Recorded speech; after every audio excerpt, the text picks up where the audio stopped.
What is a communication model? Hey everyone, today we're going to continue down the media literacy rabbit hole by examining the components of a basic communication model. This is part 2 of 2. So if you haven't already, I suggest you check out part 1 of this series before moving forward. To recap, I introduced this basic communication model and examined a couple of rudimentary media types to illustrate how the influence paradigm changes across them. In this video, I'll continue with a few more examples as we progress into interactive media platforms that take on a more conversational paradigm, where the sphere of influence or medium's reach increases dramatically, as does the platform owner's capacity to throttle content or hit the brakes on it in terms of impressions. First up today, we have the publishing paradigm, where the medium is print or press. So with published media, the message recipient or content consumers often purchase both the content and the medium, which are permanent but portable. Consumers have no control over the content aside from the ability to avoid consuming it, unless they're forced to do so. So let's look at our model, think critically, and work backward. So the first question we ask is, who controls the medium? Well, that's the consumer. They purchase the book, the magazine, the newspaper. They're willing participants. This works a little differently with free materials. Who controls the message? Well, that's the publishers. They're the gatekeepers of content. Who's the message sender? Is that the publisher?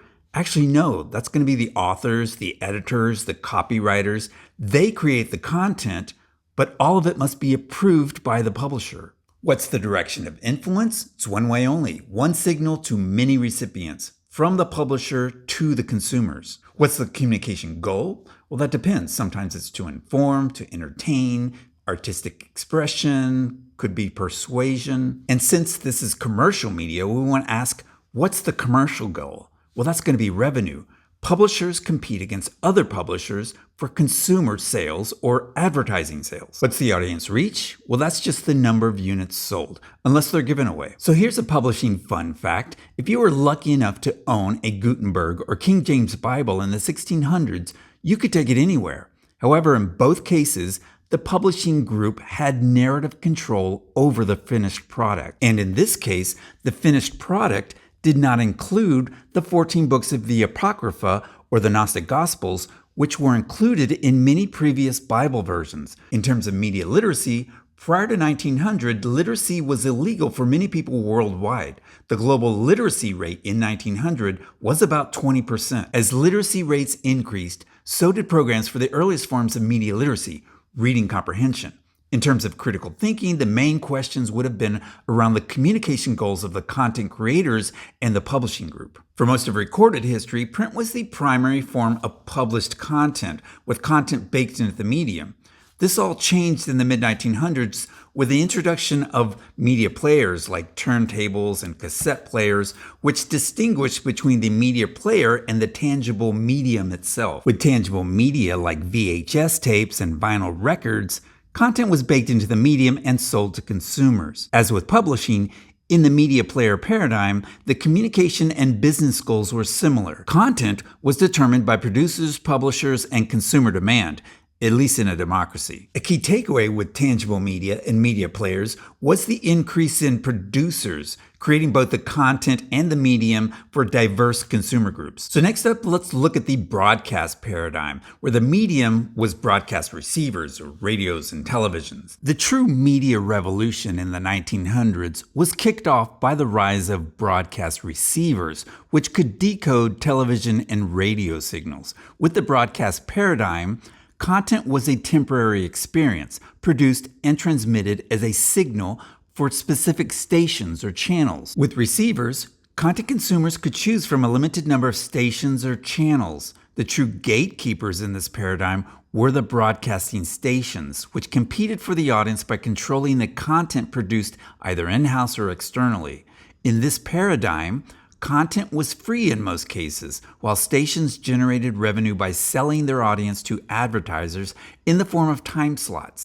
In terms of media literacy, with broadcasting, content could take many forms, but the audience didn't need to know how to read or write to consume it. Still, interpretation and comprehension were the consumer's responsibility. The broadcasting paradigm increased the social need for media literacy and critical thinking but the programs available were primarily at the university level. So for broadcasting, let's go back to our model, think critically, and work backward. Who controls the medium? Well, that's the consumer. They own the broadcast, the receiver, the TV, the radio. They are the willing participants. Who controls the message? Well, that's the broadcasting stations. They control the signal. They are the content gatekeepers. However, consumers can choose from various channels. Who's the content creator? Is that the broadcasting station?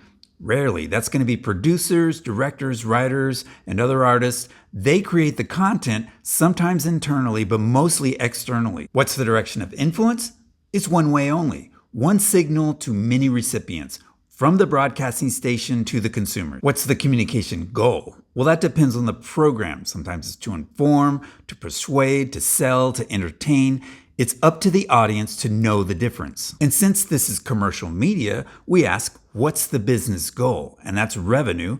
More reach equals more advertising revenue. What's the audience reach?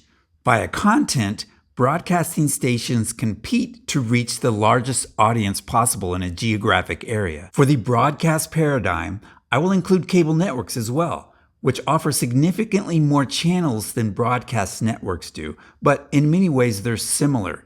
Yet they generate revenue through subscriptions as well. Up to this point, my goals have been to get us into the habit of asking some general questions about the 4 basic components of communication, and to show how the influence paradigm can vary across different media technologies. 2 trends I've hinted at in the evolution of media are the medium's increasing ability to reach wider audiences and the publisher or broadcaster's capacity to curate content. These trends will continue as we progress into modern media, as publishers and platforms increasingly use algorithms or other methods to throttle or filter user-generated content. Realistically, a modern communication model looks different from the traditional one we've been using to grasp how we are influenced. This is what I call the vagary paradigm. Here are just a few takeaways. Number 1, this is more like the conversation paradigm we examined in part 1. Number 2, compared to our traditional communication model, we are now all constantly content senders and receivers. Number 3, compared to our traditional communication model, we now communicate through 2 media devices with a stack of vagary influences between them. I'll go more into this in a minute. Number 4, both the traditional sender and receiver own their client-side media devices, which they use to create, send, receive, encode, and decode content or messages. Number 5, traditional content consumers are no longer passive. They are actively sending content or data to the vagary influences, whether they realize it or not. Number 6, what are the vagary influences? Let's start with A. These are going to be your client-side apps, browsers, games that you've willfully installed on your personal media device. B, these are your connections, such as your personal contacts, influencers, random users. C, data centers. D, regulating entities, whether they be at the state, industry, or platform level. E, networks. F, signal carriers.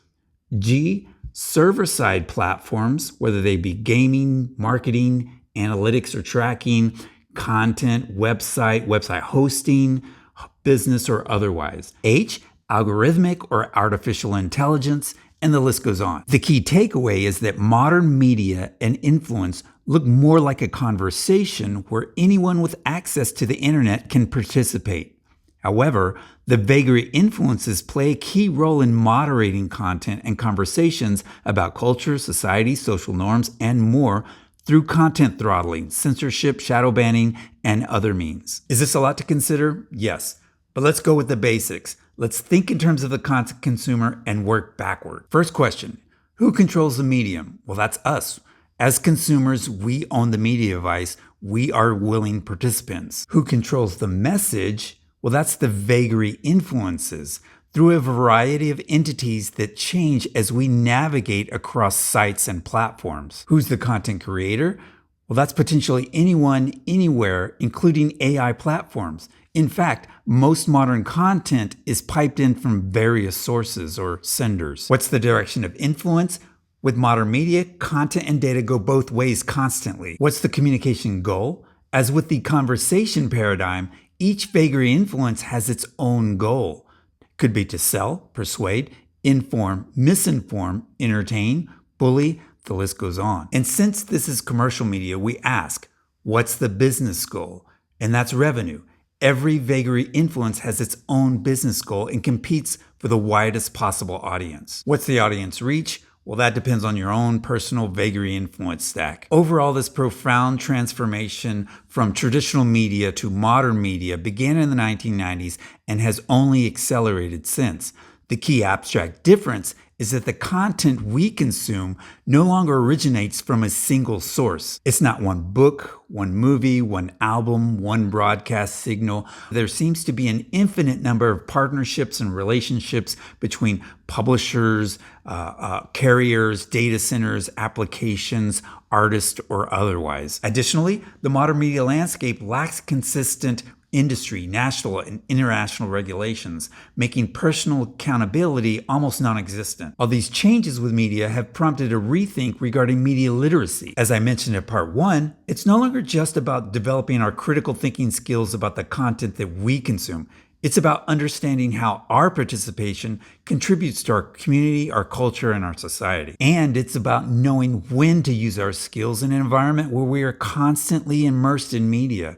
Like an emergency medic, learning how to triage or categorize content quickly helps us determine how to use our time and energy and our skills. What should we consider when categorizing content? That's the topic of my next video. So again, whether you're already on your media literacy journey, know someone just starting out, or want to connect and collaborate, hit those links so we can explore together. This has been the Vagary Perspective. Till next time, Devils.